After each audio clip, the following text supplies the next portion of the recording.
And I have every justification to be angry as hell about all this. My granddaughter's been getting sick and having headaches and nosebleeds, and she's not here anymore. We got them relocated, but still, before we knew how toxic the environment was and what was all going on here, she'd already been badly exposed. And we didn't know why I was getting sick and kept getting sick back to back and just wasn't getting well. And they came here because I was sick to help me.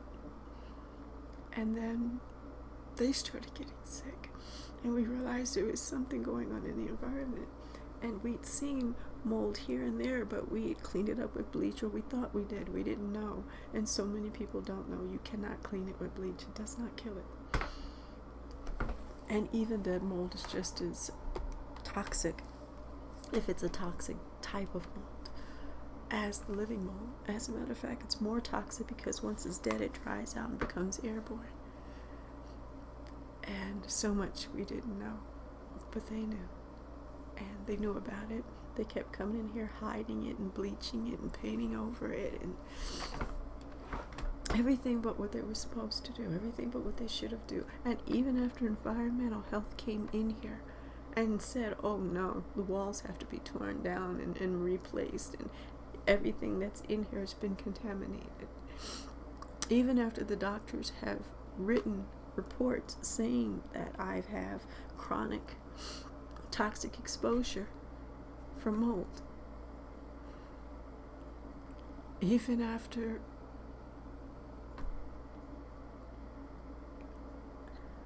I contracted the lymphedema, or whatever, how they were saying, but basically lymphoma from the exposure. You think these people have any kind of conscience? Would take any consideration to do what needs to be done? No. They make up lies. They try to evict us. They try to file false charges and say that we were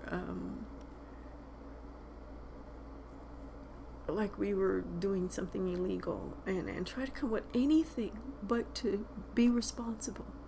And these people are responsible for thousands of people's lives. They've got buildings all over the United States. They have over 150 buildings. And it's not like they have subgroups of different people managing each different building. No, it's the same office, the same people that I'm dealing with each and every building they have.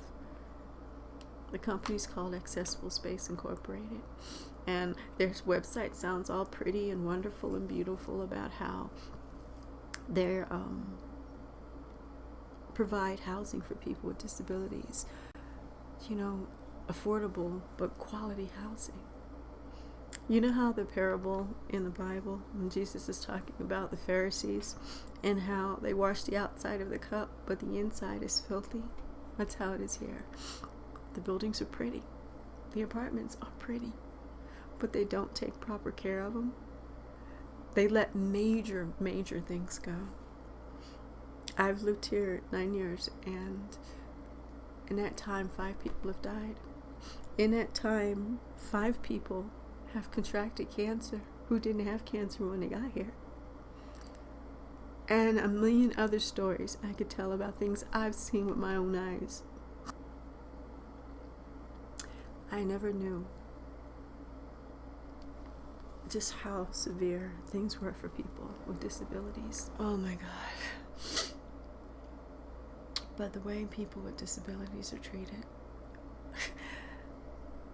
you would think it's contagious or something. And how uncaring, how dismissive and complacent people are. You know, we had enough to deal with all the medical bills and trying to get out of humongous financial debt that wasn't even our fault. But the person who hit us wasn't insured. They were, but they barely had any insurance. And like I said, $500,000 in medical bills. And that was just for me alone. That wasn't my son and my daughter, my granddaughter, because we were all injured. We were all in the car together. And And I won't even get into the story about the attorney that was handling the case, or about the story about the attorney that's supposed to be handling this one. It's a mess.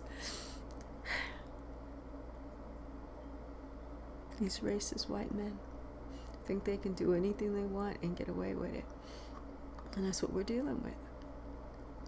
But I've always had a blood disorder. And I've had a seizure disorder since I was 15 years old. But those aren't things that people can see.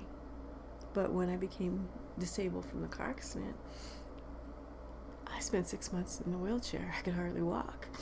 I didn't have the use of my right arm.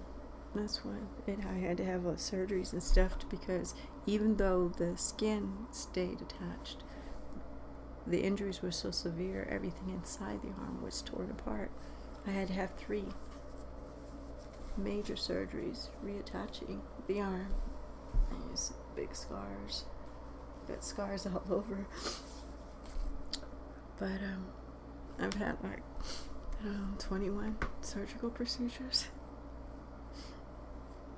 And I swear to God, I did not want, as long as I lived, to ever have to have another surgery. I mean, I've had more than my share. I've had more than probably 10 people. And the thought of having to have more surgeries because of what these people did, or what they didn't do, it makes my spirit so angry. It makes me so angry. And I hate feeling that proof. And I know the enemy is just trying to test me to my limits, so that I will sin and do something against God, so that I can't continue forward with what He's given me to do. And even though we haven't been able to shoot any new shows or get anything accomplished, because all of this has cost so much money, all of which they're supposed to be covering and their insurance company's supposed to be covering and they're supposed to be liable for, but they haven't paid for a single thing. They have not done one single thing that they're supposed to do. And so it's all been coming out of my pocket and everything I can get my hands on. Now I'm in debt for things I shouldn't have even had to pay for. It's ridiculous.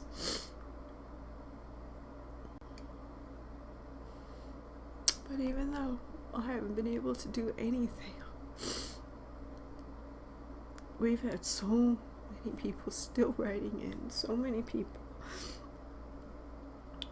all over the world watching the shows and constantly giving positive feedback, and I appreciate that so much, because it lets me know all the work hasn't been in vain. But it's so frustrating not being able to do what I love to do and what I want to do, because my time and energy is tied up with all this ugliness.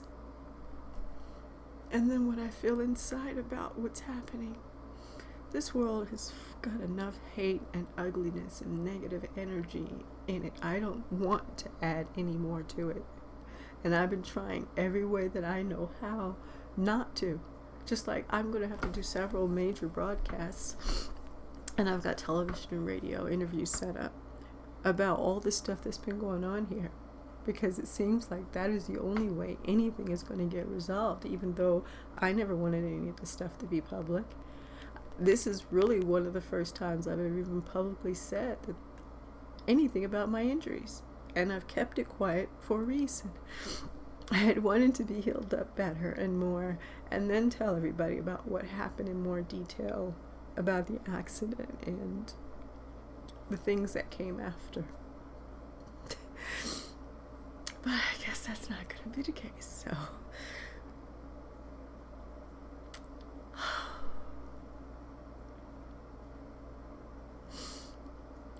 Oh, you guys.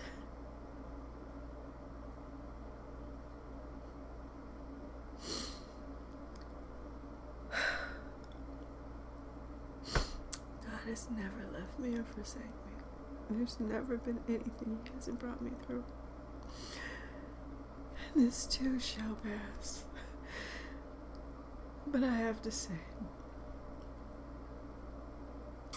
this particular situation or circumstance has really tested me to the extreme limits, physically, mentally, spiritually.